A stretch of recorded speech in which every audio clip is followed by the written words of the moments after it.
Boa noite, mais um Jesus Expresso para mim, para você, para nós.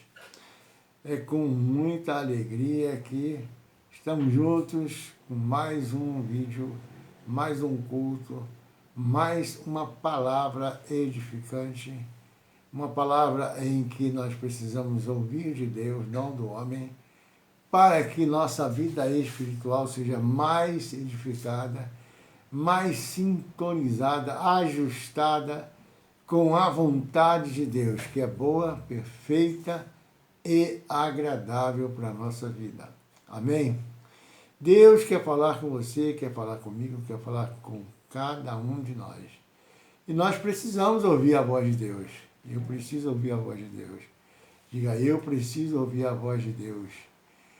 Eu preciso ouvir a voz, a palavra de Deus. Amém?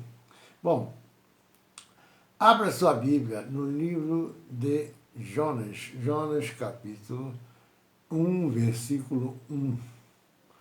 Você que é bom de Bíblia, você que sabe muito bem onde já está o livro de Jonas, dos profetas menores. Vamos ler duas passagens bem distintas. Uma de Jonas, capítulo 1, versículo 1 até o versículo 5. Ou podemos passar um pouquinho mais. E a outra é Atos 28, capítulo 28, versículo de 20 a 26. Vamos falar de dois homens que ouviram a mesma palavra, que eram crentes, mas um era obediente e o outro era desobediente. Parece que estamos vivendo nos dias de hoje, né? A palavra de Deus é para obedecer. Ele diz que é melhor obedecer do que sacrificar. Amém? Bom, vamos começar com Jonas. Jonas era um profeta que foi chamado por Deus para fazer uma evangelização em Nínive, onde Deus queria salvar um povo cruel, sanguinário, guerreiro, um povo em que fez com que passasse todas as atitudes desse povo e guerras que ele fazia, enfrentava, passou do limite de tolerância de Deus. Até Deus tem um limite. Diga glória a Deus. Glória a Deus, é bom saber disso. Até Deus tem limite. Bom, foi o que aconteceu aqui. Mas mesmo passando no limite, Deus ainda deu uma oportunidade para aquele povo. Por isso, escolheu o profeta Jonas para pregar para aquele povo, evangelizar aquele povo. 120 mil almas que precisavam de salvação. E Jonas foi escolhido. E qual foi a atitude de Jonas? Vamos ler então aqui. Veio a palavra do Senhor, capítulo 1, versículo 1 do profeta Jonas. Veio a palavra do Senhor a Jonas, filho de Amitai, dizendo: Dispõe-te e vai até a grande cidade de Nínive e clama contra ela, porque a sua malícia subiu até mim.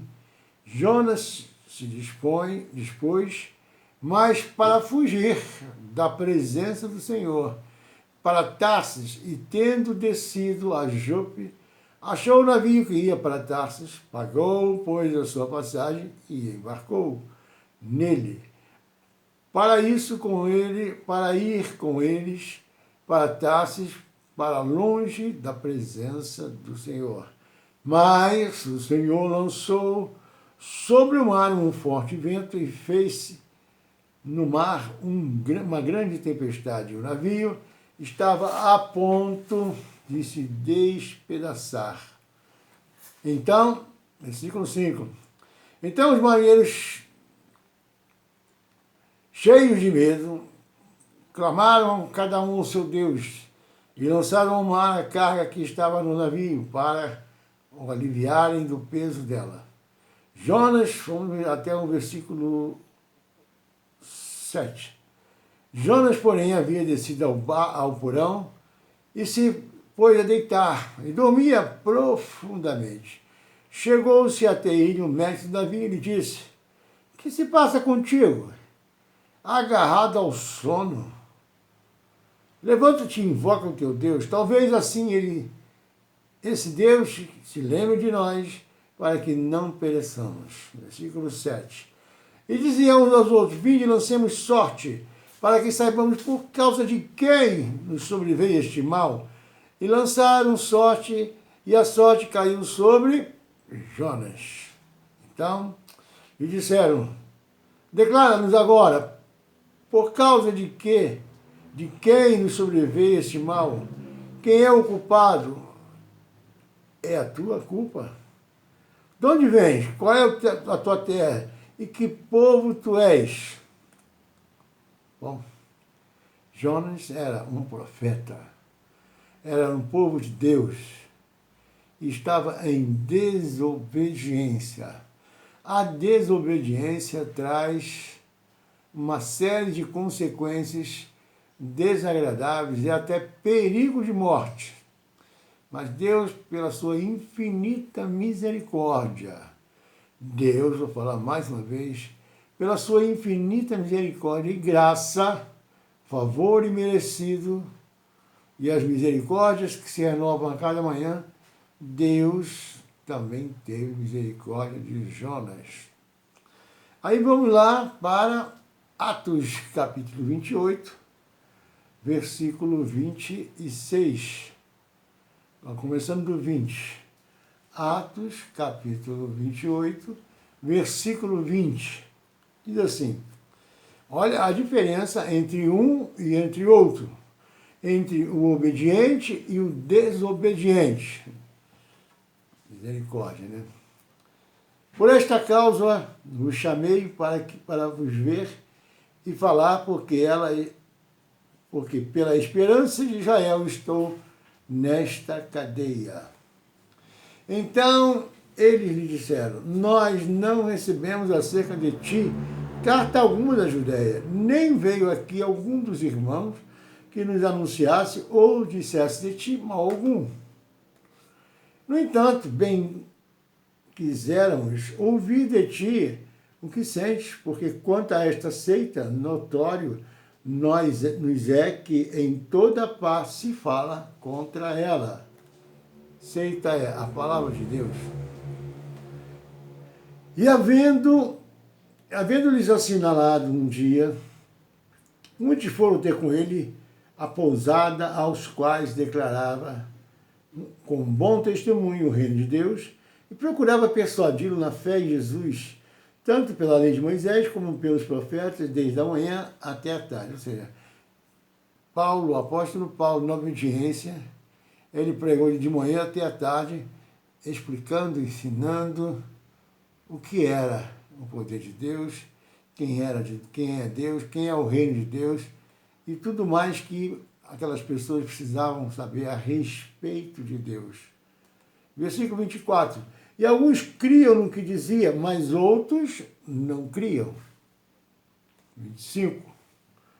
E como ficaram entre si discordes, ou seja, havia uma discordância, despediram-se, dizendo Paulo esta palavra: bem falou o Espírito Santo a nossos pais pelo profeta Isaías.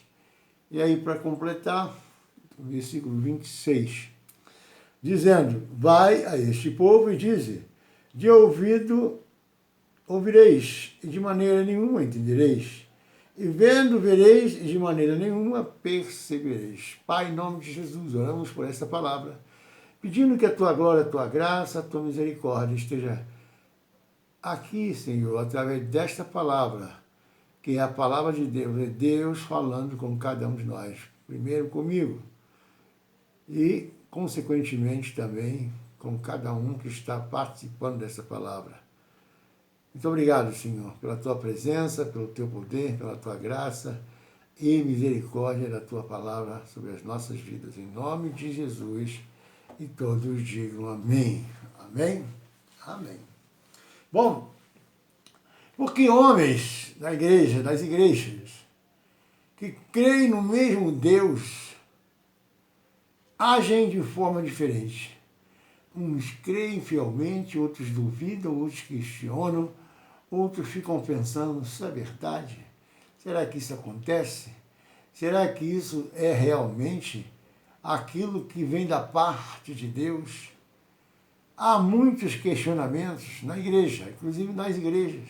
No dia de hoje também, muitos questionamentos, porque as pessoas, no princípio, até acreditam, mas depois, com o passar do tempo, as coisas começam a demorar a acontecer, as respostas das orações demoram um pouco para acontecer, e aí começa a gerar uma dúvida, gerar uma incerteza, gerar desconfiança da parte de quem ouviu para com a palavra de Deus e com o próprio Deus, e muitos até encostam dentro da parede e ficam perguntando e questionando e falando com Deus. E agora, Deus, eu creio na Tua palavra, eu pratico a Tua palavra e nada está acontecendo na minha vida. Rei Carabachuri Gandarai, eu estou falando com você. Deus está falando com você. É Deus. E eu sou o canal de bênção, a ponte que Deus está usando para falar com você, que já questionou, já colocou Deus na parede, já tentou desistir, parar, retroceder, mas Deus não se agrada daqueles que retrocedem. Deus não se agrada. Bom, Jonas, vamos começar com Jonas. Jonas provoca uma tempestade. E Paulo assim acalma os outros na tempestade. Um provoca uma tempestade e outros acalma a quem está no navio numa tempestade. Os dois entraram no barco. Bom, aí é que está, né, a diferença. Um obedece a palavra de Deus fielmente e o outro estava fugindo da palavra de Deus. Paulo estava cumprindo o que Deus tinha determinado que ele tinha que ir para Roma. Para Roma. E aí acontece o seguinte, os dois navios, o de Jonas e o de Paulo, passam por uma tempestade. E essa tempestade vai provocar sérias e várias situações dentro do navio, com os tripulantes do navio. Fala-se em Deus, comenta-se o Deus de Paulo, o Deus de Jonas, e o Deus até daqueles que estavam no navio, que eram gentios, que nem conheciam a Deus, mas tinham seus próprios deuses. E situações começam a acontecer de questionamento e de dúvida para saber a culpa de quem e por que estava acontecendo aquela tempestade, que estavam quase no navio de Jonas, quase todos perecendo, e também aconteceu no navio do apóstolo Paulo, mas ele entrou ali naquele barco com uma missão, e Deus falou, olha, você vai até Roma. E a palavra de Deus é fiel. A palavra de Deus é fiel. O que Deus fala, ele cumpre. Paulo chegou pela vontade de Deus, pelo amor, por temor, a palavra de Deus, Paulo chegou a Roma. E o que aconteceu com Jonas? Por pressão, por Deus falar e puxar a orelha de Jonas e mostrar a ele que se ele não obedecesse, a coisa ia ficar cada vez mais pior, mais difícil para ele, muito mais coisas terríveis iriam acontecer na vida. É o que acontece nos dias de hoje, quando há uma desobediência à palavra de Deus. Deus fala, as pessoas leem a palavra, as pessoas ouvem a pregação da palavra, Deus fala com cada um, fala profundamente, fala no íntimo, fala no coração, fala no entendimento, mas a prática da palavra fica em terceiro, quarto, quinto plano, e aquilo que ouviu não é praticado. A palavra de Deus é para ouvir, entender, compreender, aprender e praticar. E praticar. Como é que nós temos vivido a palavra de Deus que temos recebido da parte de Deus? No nosso coração, que entra pelos nossos ouvidos, venha o entendimento ao conhecimento da verdade, da justiça e o amor de Deus por nós, para que nós possamos verdadeiramente ser chamados filhos de Deus. Filhos obedientes que alegram o coração do Pai, que traz alegria ao coração do Pai. Bom, e nisso nós vamos ver aqui sérias situações em que um pela obediência passa e o outro pela desobediência passa. E continua sendo a mesma coisa nos dias de hoje. As bênçãos são em decorrência da obediência. Está lá em Deuteronômio 28.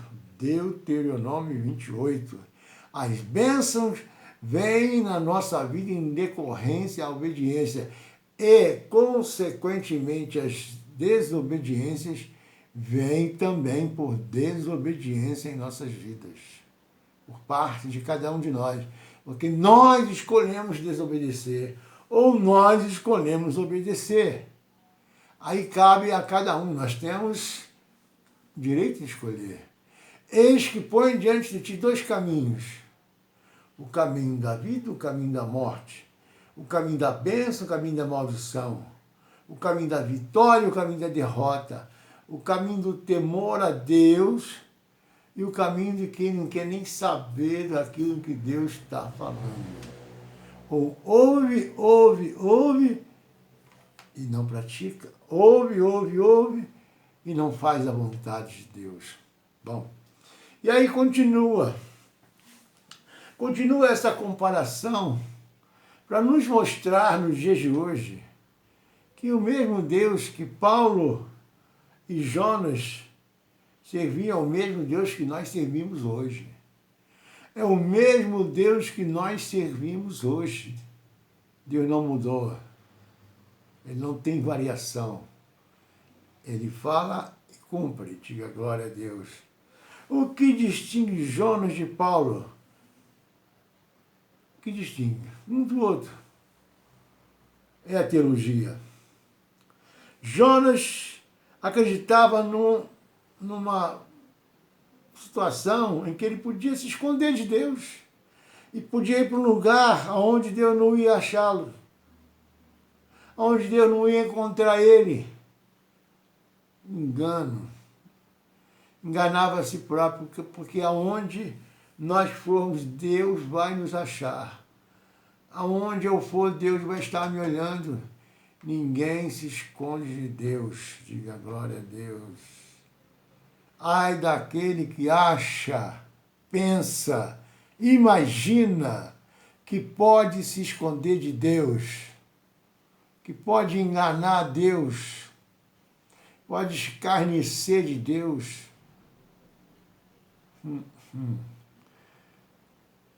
Triste ilusão. Nunca faça isso. Nunca pense que você pode dar a volta em Deus, enganar Deus. Não pode. A diferença tem a ver com o resultado das respostas diferentes para as mesmas situações. Jonas não consegue amar a diferentes, só os iguais. Ou seja, Jonas, no seu íntimo, na sua vontade, ele não queria que aquele povo se convertesse. Ou seja, trocando em miúdos, trazendo para os nossos dias, eu não tenho que pregar só para os meus, eu não tenho que pregar só para quem eu quero. Eu não tenho que pregar só para quem eu amo, para quem eu quero, mas sim para quem Deus quer que eu pregue. Para quem Deus quer que eu fale da vontade dEle, do amor dEle, da graça e da misericórdia dEle. Ele não queria pregar para aquele povo. Ele achava que aquele povo não merecia salvação. Quem somos nós para achar que alguém não merece salvação, alguém não merece a misericórdia e a graça de Deus? Quem somos nós? Ai de nós! Jonas queria fazer a missão só para aqueles que ele achava que merecia. Não é assim que Deus quer. Não é assim. Missão para ele era preservar Israel só. Só queria pregar para o povo de Israel. E longe e distante, numa cidade onde só tinha um povo sanguinário, cruel, colecionador de cabeças dos inimigos que matavam, e achava, não.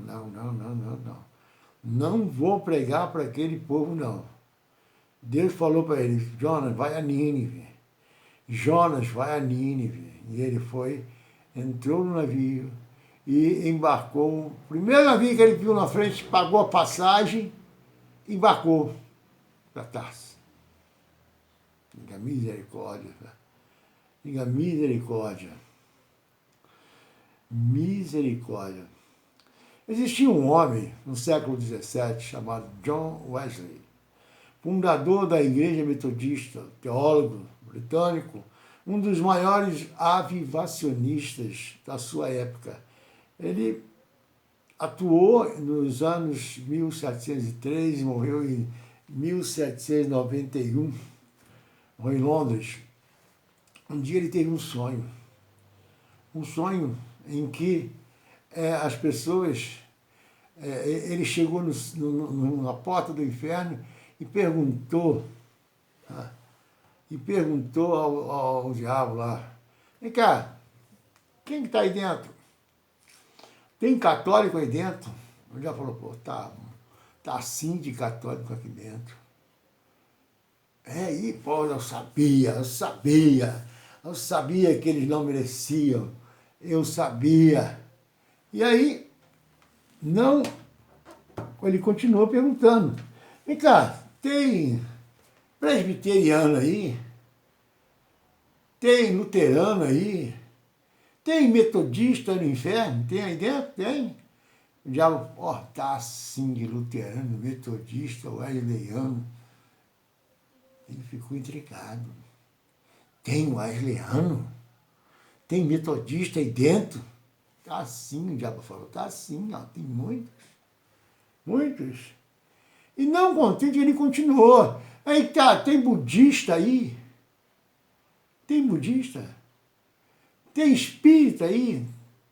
E eu falo, tá assim, tá cheio. Cheio de budista, cheio de espírito, cheio de kardecista, tem de tudo.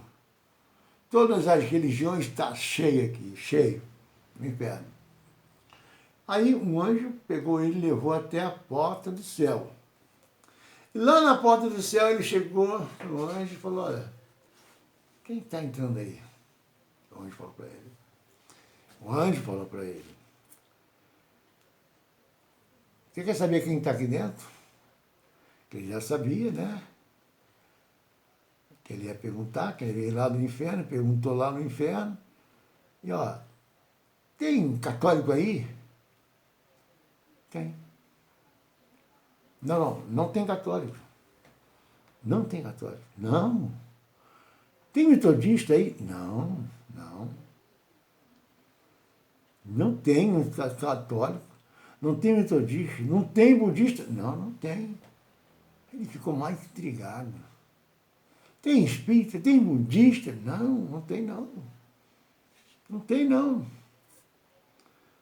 Aí ele pensou com sua cabeça assim, não estou entendendo nada. Isso era um sonho de Wesley, um britânico, um avivacionista, fundador da igreja metodista em Londres, percussor, um pregador de renome, sonhando, né?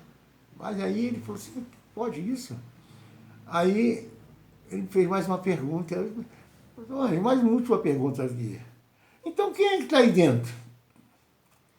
Aí o anjo respondeu o seguinte, são aqueles que vieram da grande tribulação e lavaram as suas vestes no sangue do Cordeiro. Está em Apocalipse 7,14. Olha só como é que são as coisas. Nós precisamos entender que a obediência, o temor, aqueles que fazem a obra com excelência, aqueles que perseveram, aqueles que não retrocedem, aqueles que prosseguem para caminhar sobre a rocha da palavra, aqueles que percorrem a trilha de uma vida cristã inabalável, íntegra, e que, de repente, passaram por situações difíceis, grandes tribulações, mas foram lavados e remidos pelo sangue do Cordeiro. É isso que nós precisamos entender.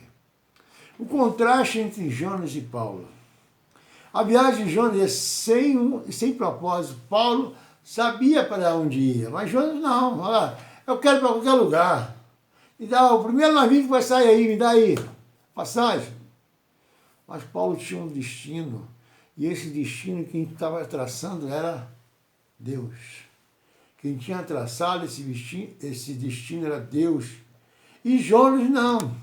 Ele quis, por conta própria, ir para qualquer lugar e pegou o primeiro navio, quando Deus tinha mandado ele para ir a outro lugar. Ele desobedeceu. E Paulo obedeceu. Diga glória a Deus. Glória a Deus. É melhor obedecer do que sacrificar. Diga para o seu irmão, para você mesmo, é melhor obedecer do que sacrificar. É melhor obedecer do que sacrificar. Para onde você vai? Para Tarsis. Para o fim do mundo. Para a estrada de fuga. Para o caminho da desobediência. Esse foi o caminho que Jonas escolheu. E tem muitos nas igrejas que escolhem o caminho da desobediência. Tem muitos na igreja que escolhem o caminho da desobediência. Para onde você vai? Isso é para o apóstolo Paulo. Para Roma? Para César? Encontrar com César? Para a vontade de Deus. Vou fazer o que Deus me ordenou. Vou cumprir a agenda de Deus. Vou cumprir a agenda de Deus. Jonas usa a sua liberdade para fugir. Paulo usa o fato de estar preso para fazer a vontade de Deus, mesmo sendo preso. Mesmo sendo preso, ele fazia a vontade de Deus. Ele orava. Uma vez eu fui fazer uma visita a uma pessoa que estava no hospital. Ele estava com uma doença que tinha uma bactéria que comia a carne dele. E ali eu vi ele relatando lá, cheguei lá no quarto onde ele estava com a Bíblia lá na mão. Falei, você está aí, está municiado, né? Está lendo a palavra, está gerando fé para que você saia daqui o mais rápido possível. Né? Pastor. Cara, todo aquele que entra aqui no meu quarto aqui, eu oro, eu evangelizo, eu faço a obra de Deus aqui deitado mesmo. Falei, caramba, o cara está deitado e está evangelizando, está doente, está com um buraco no corpo dele, um buraco na parte íntima dele, e ele evangelizando, ele orando pelas pessoas, fazendo apelo para as pessoas aceitar Jesus, e ele conseguia êxito ali deitado, com um problema seríssimo. E ele conseguia, mesmo assim, mesmo sofrendo, mesmo estando ali no hospital, sendo curado, tratado, ele estava fazendo a obra de Deus. Pela obediência, o temor a Deus. Ele estava preso na cama, mas ele estava livre para pregar. Livre para fazer a obra. Diga glória a Deus. Glória a Deus. Aí eu falei para ele assim, rapaz, o negócio é o seguinte.